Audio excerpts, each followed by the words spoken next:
মাননীয় অধ্যক্ষ মহোদয়, চৰকাৰী পক্ষৰ সদস্যসকলে ইমান পৰে কৈ গ'ল অসমৰ অৰ্থনীতিৰ কথা, ৰাজনীতিৰ কথা তথা শিক্ষাৰ কথা। কিন্তু মাননীয় অধ্যক্ষ মহোদয়, প্ৰথমে পেটৰ ভাত মুঠি তাৰ পিছতহে শৰীৰ মুঠি। শিশু এটিৰ পেটত যদি দুটি অন্ন নপৰে, শিশুটিয়ে শক্তি কেনেকৈ পাব পাঠ্যপুথি পঢ়িবলৈ? ডেকা এজনৰ খাবলৈ যদি উপযুক্ত খাদ্য নাথাকে, ডেকাজনে শক্তি কেনেকৈ পাব কাম কৰিবলৈ? সেই শিশুটিক, সেই ডেকাজনক তথা অসমৰ প্ৰত্যেকগৰাকী দৰিদ্ৰক হিতাধিকাৰী আঁচনিয়ে প্ৰদান কৰিছে ভোকত খাবলৈ কেইটিমান ভাত, প্ৰদান কৰিছে পিয়াহৰ পানী টুপি, প্ৰদান কৰিছে ৰ'দ বতাহ ধুমুহাত নেওচি থাকিবলৈ এটি ঘৰ, প্ৰদান কৰিছে ঘৰটো পোহৰাই তুলিবলৈ এটি বিজুলী বাতি, প্ৰদান কৰিছে জীৱন জীয়াৰ মন্ত্ৰ।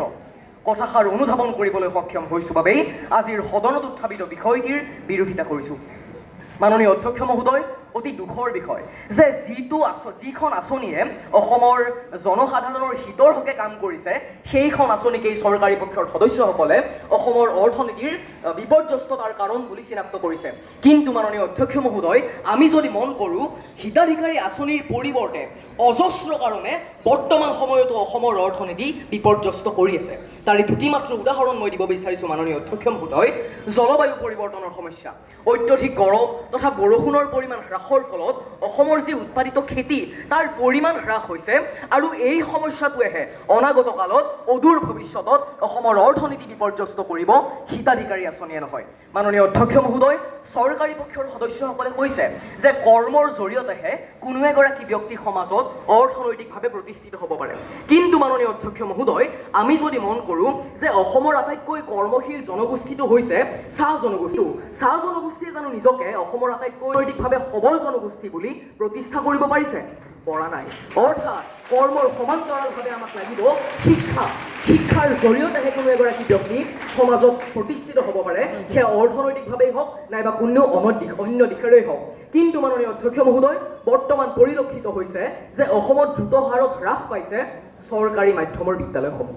ফলত ব্যক্তিগত খণ্ডৰ বিদ্যালয়ত পঢ়ুৱাবলৈ অক্ষম অভিভাৱকসকলে নিজৰ সন্তানক শিক্ষাদানৰ বাট হেৰুৱাইছে, আৰু এই সমস্যাটোৰ ফলতে অদূৰ ভৱিষ্যতে অসমৰ অৰ্থনীতি বিপৰ্যস্ত হ'ব, হিতাধিকাৰী আঁচনিৰ ফলত নহয়। মাননীয় অধ্যক্ষ মহোদয়, ব্ৰিটিছে অসমীয়াক কানি নামৰ বৰবিবিধ খুৱাই ক্ষান্ত কৰি নিজৰ প্ৰত্যেকটো অৰ্থনৈতিক তথা ৰাজনৈতিক কাম সুকলমে পৰিচালনা কৰিছিল। ঠিক তেনেদৰে জানো হিতাধিকাৰী আঁচনিয়ে অসমৰ প্ৰত্যেকখন গাঁৱে গাঁৱে প্ৰতিটো মাহে মদ, ভাং বা অন্য ধপাত জাতীয় সামগ্ৰী প্ৰদান কৰি আছে? তাকো বিনামূলীয়াভাৱে প্ৰদান কৰা নাই। হিতাধিকাৰী আঁচনিয়ে প্ৰদান কৰিছে অন্ন, বস্ত্ৰ, বাসস্থান, মানুহৰ জীয়াই থাকিবলৈ প্ৰয়োজনীয় কেইটিমান মৌলিক প্ৰয়োজন। মাননীয় অধ্যক্ষ মহোদয়, চৰকাৰী পক্ষৰ সদস্যসকলে হিতাধিকাৰী আঁচনিৰ আঁৰত অসমৰ ৰাজনীতি সোমাই আছে বুলি কৈছে। কিন্তু মাননীয় অধ্যক্ষ মহোদয়, আমি যদি মন কৰোঁ, ভাৰতবৰ্ষ হৈছে জনকল্যাণমুখী দেশ, আৰু জনকল্যাণমুখী দেশৰ বৈশিষ্ট্যই হৈছে জনসাধাৰণক বিভিন্ন ধৰণৰ আঁচনি প্ৰদান কৰা। তাৰেই এটি উদাহৰণ হৈছে হিতাধিকাৰী আঁচনি। সেয়েহে হিতাধিকাৰী আঁচনিৰ অসমৰ ৰাজনীতি তথা অসমৰ নিৰ্বাচনৰ লগত কোনো সম্বন্ধ নাই। মাননীয় অধ্যক্ষ মহোদয়, চৰকাৰী পক্ষৰ সদস্য এগৰাকীয়ে স্কুটিৰ লগত চৰকাৰে দিয়া স্কুটিৰ লগত টোল গেটৰ সম্বন্ধ স্থাপন কৰিছে। মই তেখেতকে সুধিব বিচাৰিম যে কোনখন ৰাজ্যত কোনখন টোল গেটত স্কুটিৰ পৰা কৰ সোধা হয়?